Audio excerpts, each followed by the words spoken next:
Esat dzirdējuši izteicienu divas pusītes, es meklēju savu otro pusīti, kur... Vajag interesanti ar šito visi saistīts. Kur tad, kad es atrodu to otru pusīti, tad man iestājas tā svētlaime man iestājas. Un man liekas, ka jaunības gados, kad mēs tikko sākam sajust sevī šo tiecību pēc partnera, pēc mīlēšanas un mīlestības un attiecībām, man liekas, ka tas viss veidojas tā ļoti romantiski, tā skaisti, kad tagad atradīs, un tad būs tā kleita, un tad viss šausmīgi notiksies. Būs tieši tā, kā pasakās rakstīts, un tad viņi dzīvoja laimīgi. Bet par to nekas netiek stāstīts. Un tas ir gudri, jo tur tas stāsts vairs nav pasakai līdzīgs, tur ir dzīve. Un tas jau ir cits literatūras veids. Ne vairs folklora, ne pasaka, bet jau reālisms, jau romāns ar daudziem sējumiem un drāmām un visām lietām. Redziet, un dzīve cilvēkam liek mācīties pavisam vienkāršas lietas, elementāras lietas, ko nozīmē pusītei būt. Es skatos ārpus sevis, meklēju, reku, tā mana pusīte staigā. Tas, oi, kāds viņš! Ja? Un puišiem tas mazliet citādāk notiek, ne tik daudz savu emocionālo sfēru, cik mazliet citādāk, bet tas nekas, arī viņi meklē savas otras pusītes.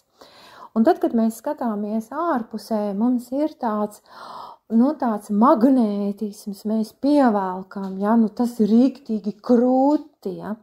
Bet paskatīsimies uz šī procesa otru pusi, kur es esmu pusīte. Es esmu pusīte. Ko nozīmē būt pusītei? Ko nozīmē būt pusītei? Pusītei nozīmē būt pa pusei. Es neesmu pilnvērtīga. Es neesmu vēl pilnīga, un citas dvēseles uz šīs pasaules arī nemaz nenāk, ja? Apziņas. Citas apziņas šeit nav. Ir tikai tās, kurām viss it kā ir, bet tas viens kaut kāds sīkumiņš viņām nav. Un tāpēc viņas meklē to otru pusīti. Saprotiet? Tad, kad mēs meklējam ārpus sevis un ieraugām šo otru pusīti, mums jau liekas, ka mēs esam super, puper dievietes un pilnības. Saprotiet? Uztveres kļūda jau pašos pamatos, kur mēs sevi neredzam. Mēs jūtam sevi kā pilnību. Ja mēs būtu tādi patiešām, tad mēs uz otru cilvēku neskatītos, ka, mēs viņu varētu uztvert emocionāli neitrāli. Bet ja rodas šis klikšķis, to man vajag, tad tāpēc, ka tam otrā cilvēkā es jūtu, tīri vibrāciju ziņā, es noskaņu ziņā, es jūtu, ka tur viņam ir kaut kas tāds, kā man nav. Man nav. Un tad, kad ir šis mīlas reibonis, šīs attiecības veidojas, tad ir vēl šīs rozā brilles, ka es beidzot, man tagad, es visu esmu sapratusi, beidzot es esmu atradusi, man ir šī pilnības sajūta. Pilnīguma sajūta. Sajūta, bet ne saprašana.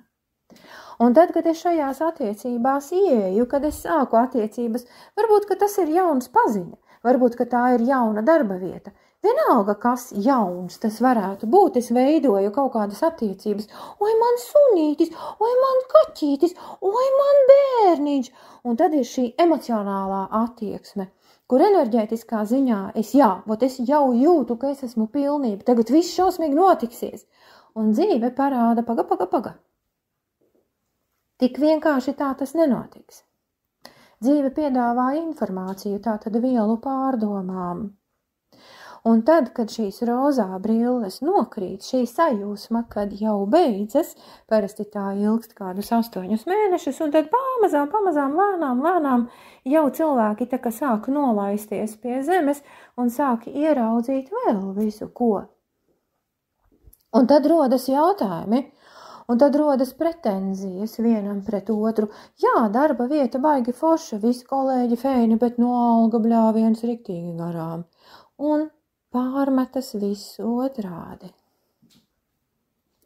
Vai arī otrādi alga laba, darbs, status, pat auto ar visu šoferi, viss kaut kas, bet kolēģi, galīgi garām. Es vienkārši to, un no dienas uz dienu, un es vienkārši to vairs nevaru izturēt, un nelīdz ne alga, ne šoferis privātais.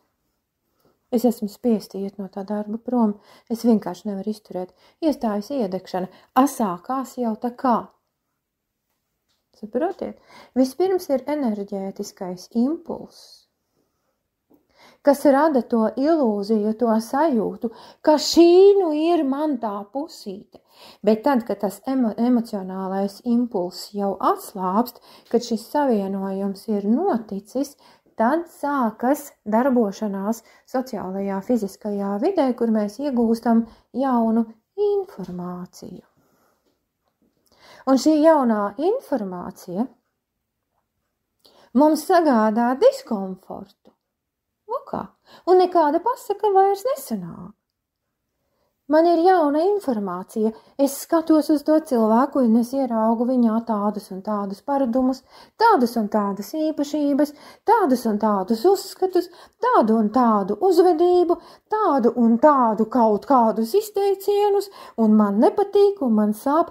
Sākumā tas ir ļoti drusku, tāda pat druskai. Es jau neliekos, es no sieviešu puses stāstu, es jau neliekos traucēta. Es taču viņu mīlu. Un mums vēl viss tā normāli, nekāda katastrofa nav. Bet paiet 3 gadi, pirmie 3 gadi laikam ir pirmā krīze attiecībās, un pēc tam atkal nākošie 3 gadi, un atkal ir kaut kāda krīze. Un es sāku domāt, bļāviens, bet man liekas, ka šī tas nav īstais. Kaut kāds mudaks ir radies. Nav tā pasaka. Tas kontrasts starp šo enerģētiskā impulsa laiku un to, ko dzīve man piedāvā, izrādās ļoti liels.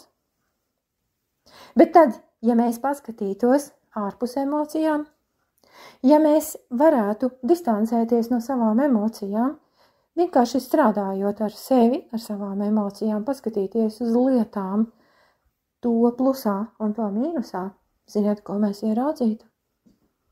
Ka mūsu partneris, tas mudaks, vai tā viste, vai kaut kā citādāk visāda zvēru formā, ko mēs ieraugām savos mīļotajos. Un jā, arī kolēģos, jā, arī dažreiz bērnos pat izrādās, ka viņi ir ideāli mūsu partneri. Ideāli. Tādā ziņā, ka viņos ir ļoti, ļoti daudz to īpašību, kādu manī nav. Es, piemēram, esmu ļoti, ļoti emocionāla. Šausmīgi man tur ķukš aiziet, emocijas aiziet pa gaisu. Varbūt viņas nāk ārā, varbūt viņas nenāk ārā, bet šausmīgi emocionāli. Uzminiet, kāda tipa vīrietis man līdzās būs. Ja viņš ir mana otra pusīte, viņš būs emocionāli nobloķēts. Viņš būs emocionāli vēss, savās emocionālajās izpausmēs atturīgs. Tad, kad es viņu iepazinu, tā bija tā īpašība, kuras dēļ man viņš likās pievilcīgs. Notika šis klikšķis. Oi, kāds vīrietis! Viņš ir vēss, viņš ir atturīgs. Es uz viņa fona jūtos kā puķe, kā roze vienīgā. Visā pasaulē. Bet tad, kad man ar šādu cilvēku ir jādzīvo līdzās un jāsatiekas katru dienu, no dienas uz dienu arvien vairāk es sāku just, bet kaut kas nav riktīgi. Kā ar šo īpašību sadzīvot? Kā tu vari būt tāds augsts ledus gabals? Nekādas reakcijas nav. Tu tikai par to naudu, par to naudu, par to naudu. un priekš manis tev uzmanības nemaz nav. Bet viņš ir mans ideālais partners. Tāpēc, ka viņā ir tās īpašības, kādu manī nav. Un mūsu pāris kopā veido vienu veselu, ideālu un pilnību. Tāda ir karmiskā programma, šī specifika, kā te lietas ir iekārtotas. A mēs domājam un sagaidām, tā. Bet dzīve rāda, ne. Bišķiņ vajag padomāt, kas īsti notiek un kurš te kaut ko nejēdz. Atā, mīļa.